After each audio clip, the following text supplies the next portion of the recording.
இருக்கை வசதி உள்ளது. 15 HP. இப்போ நம்ம டெலிவரி கொடுத்துருக்கோம். அரசு மானியம் கழிச்சிட்டு கொடுத்துருக்கோம்.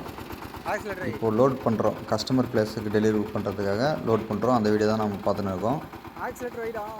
நன்றி, வணக்கம்.